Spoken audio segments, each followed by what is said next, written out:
Hi, my diamonds, my Teletubbies, and my TikTokers here.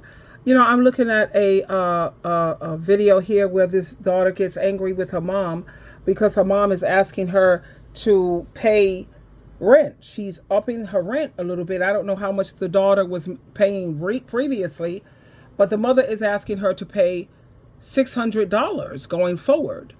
Check out this clip and let's discuss it. Here we go. I can't believe she had the nerve to raise the rent on me. Talking about, instead of 400, do 600. Whenever she feels you like complaining because your mama is raising the rent Auntie. from $400 to $600. Do you know how much your mom pays every month in a mortgage? You know what? The light bill, the water bill. See, you motherfuckers think you can live there, enjoy all the amenities, and not fucking pay shit. You think you can live there and enjoy all the enjoyment in that motherfucker? All right, it's rent, it's water, it's lights, it's all that shit. I think $600 is fair. I challenge you to take your ass out there and find a goddamn safe place for $600 a month. Okay, because that ain't shit compared to what she has to do and deal with you motherfuckers living with her and disrespecting her every motherfucking day. I say $600 a month is fair. It's pretty damn fair. Auntie, how come every time I'm in the kitchen, you in the kitchen? Cause it's my motherfucking business, my sister's house. We close as shit. And you motherfuckers walk all over her, and I'm tired of that bullshit. Auntie, at this point, I'm fucking tired. You should be paying some rent because you always over here drinking mom's Kool-Aid. You damn right, cause that's my motherfucking business. That's my motherfucking business. She's my best friend, bitch. A real bad bitch. Oh my God. My thing is she needs to just manage her funds better. I tell you what, bitches, if you motherfuckers don't pay her damn rent every month, she gonna manage to evict your punk black asses out this motherfucker if you dare not to pay her damn money. Okay, Auntie, I hear you. Yeah, I hear you too. Keep on running your mouth. You can walk over, but you will limp back. Okay. You will limp back on this here day. Try that shit in a small town. And don't try it here. Try that in a small motherfucking town. You need to put my mama Crown Peach down. You need to get a fucking job. But she had the nerve to raise the rent on me. Now, she is absolutely right. If that mom was to kick her out into the real world, how much is the average rent these days? It's like $1,000, even for just a studio. Not to mention, you're going to have to pay your own utilities. She's probably eating up a lot of the food. I don't think she's working. Well, she must work because the mother is raising her rent. So she must have some type of income. But you have a lot of these adult children, they have a lot of audacity, they have a lot of nerve, and you see how the auntie, she said you disrespect her all the time. When a parent gets to the age of 60, the Bible makes it very clear it's time for children to repay their parents. If you look at 1 Timothy chapter 5, verse 8 and 9, it says everyone should take care of all their own people. Most important, they should take care of their own family. If they do not do that, then they do not accept what we believe. They are worse than someone who does not even believe in God. Now in verse 9, it says, to be added to your list of widows. That's a woman who had a husband, he died, or a woman who don't have a man or a husband. It says, a woman must be 60 years old or older. She must have been faithful to her husband. I know I was faithful, but for women who don't have a husband or a man in the house, you'll notice it says a woman must be 60 years old. And in Proverbs, chapter 23, verse 25, it says to make your parents proud. Here it goes. Especially your mother. It's right there in the Bible. Look it up in different translations. It says to make your parents proud, especially your mother. She's the reason you're even breathing. And here it says, like a lot of children, they'll be like parents, they always feel like they're so entitled. Well, your argument is not with your parent.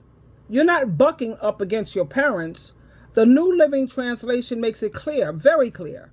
1 Timothy chapter 5, verse 4.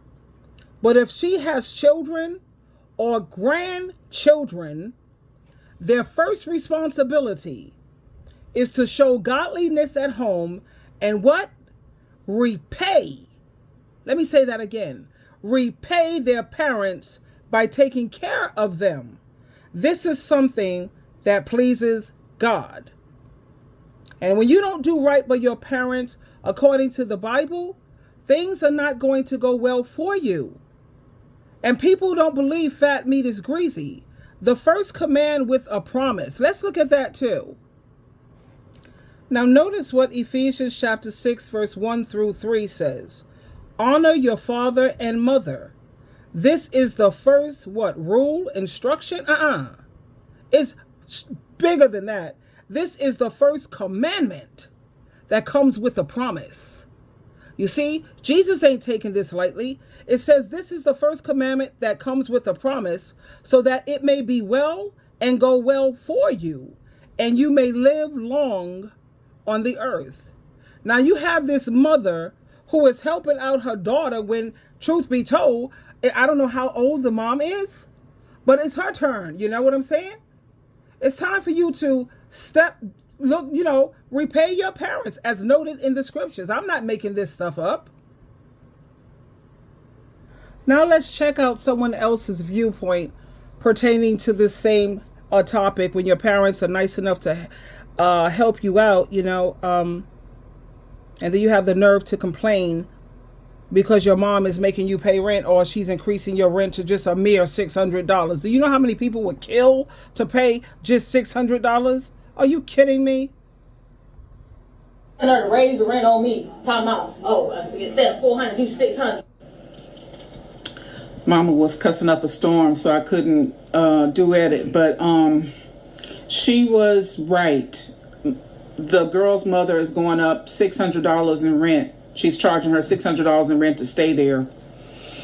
Probably paying $2,000, $3,000 a month or so in bills. So she's actually giving her a bargain living there by only charging $600. Now, if she were to leave, she'd probably pay $1,500 plus the utilities. And if she has a car note and insurance and etc. So she should be happy to help her mother with those bills, because what's going to happen is they're going to work what I'm seeing with some of these younger millennials is like they are like in their 30s and they don't care to move out on their own. So what's going to happen is you're going to work your parents into an early grave or stroke or something, and guess what you're going to have to do? You're going to have to pay all the bills yourself. So it's in your best interest to not overwhelm your parents who are getting older by making them pay everything, which you're going to have to, one day you're going to have to pay it yourself. Yeah, those bills are coming for you. They definitely are. So if you're wise, if it's a mortgage, help them pay it off as soon as they can, so that you can inherit it. They can put you on a deed or whatever, and you can inherit it. But I wouldn't be pushing my parents to take care of me like forever and ever. Amen. I'm seeing people who are starting to lose parents, and they're like a deer in headlights. They don't know what to do. Yeah, now you've got to pay all your bills yourself, because that's how it works. And that's why the younger you teach our kids to live on their own, the better they'll be. She's speaking absolute truth, Like, a lot of these kids, once their parents make their transition, a lot of them are like a deer caught in headlights. That's why it is important for parents to know how to teach their children to know how to take care of themselves in their absence. Like, I worked really hard. I worked diligently, thanks to Jehovah God and Jesus Christ, to make sure that my children are God-fearing and that they're on Jehovah and Jesus' team, that they're smart, they're educated. I needed them to be well-spoken, articulate, no ebonics nonsense. No, we're not having any of that.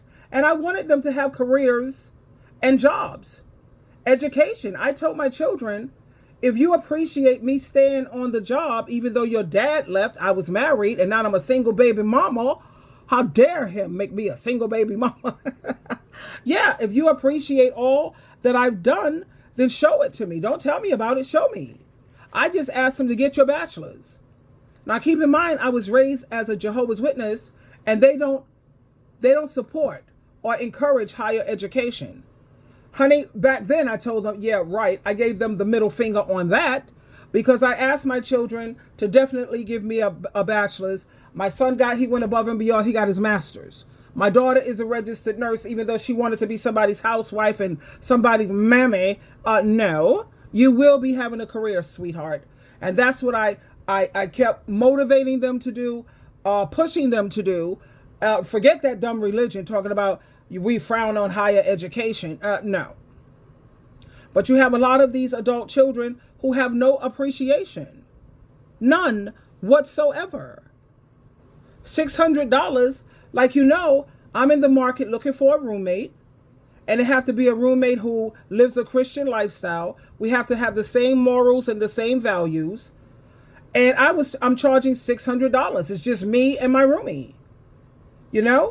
And where I live is beautiful. Wall-to-wall carpeting, dishwasher, laundry room, on-site parking, a terrace. It's beautiful where I live. And it's safe. It's like one of the third safest places in the United States. And I'm only charging $600.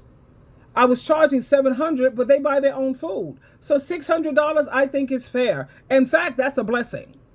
That is a blessing. And I only want Christian females. I've done so many interviews. Just yesterday, someone called and she says, oh, I'm a Christian. I'm in the city mission right now. So I'm like, what happened, sweetheart? Well, how did you end up in the city? Well, my boyfriend, he died. First of all, you say you live in a Christian lifestyle. You're living with a man in sin. That right there, bell, ding, ding, ding, went off in my head. And then she says, yeah, I have a friend over here. It's a male friend, a guy friend. He talks to me and give me, guidelines and instruction. All the women that are in the mission, but you choose to connect with a man. That went on bell, ding, ding, ding. No. And then she's like, I said, there's no men allowed in the apartment. They're not allowed in the home, So she comes out, yeah, but if I wanted to do something, we would go to his place or to a hotel. I thought you said you was living a Christian lifestyle. So that went ding, ding, she's full of crap. But what really set it off was we got into a little discussion and she said, my father, he was my world. My dad, he was my world. Me and my mother, no, we didn't get along. I don't really talk to I said, ma'am, this is not the place for you. Because anybody who talks badly about their mother, don't you ever lose my number. I will block and delete you. And no. I said, no, baby, this is not going to work for us. No. She's 68 years old. And then she says she lives on SSI disability. One, I don't want nobody who don't work. I don't want a person, you have to have a career. I don't want nobody here who have a job because you lose jobs all the time. You know what I mean? Talking about you working at Walmart or you working at Dollar General. I'm not frowning on people like that, but I also know how those jobs are not sometimes consistent. And then guess who's left holding the bag? She's giving me excuses of why she can't pay. No. Every roommate I've ever had, I've never had a problem with them cleaning up behind themselves. They've always paid their rent on time. My last roommate, she was like a blessing. She got married. But she was like the best roommate. She was African. She was from Africa, and then she moved to Virginia, and then she moved up here because her job relocated. Honey, if Jehovah and Jesus could bless me with a roommate like her, baby, but I'm very, very selective because it's going to be just me and her. And that's it. And I'm not hurting for money. Thank you, Jesus. He takes good care of me financially. I manage to save every month and life is good. But like I'm saying, a lot of these, back to the point, better yet, bottom line, you have a lot of these adult children who don't appreciate a damn thing.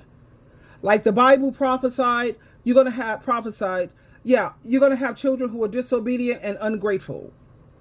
And that's what they are. Anyway, on to the next video. Twinkle, twinkle, twinkle.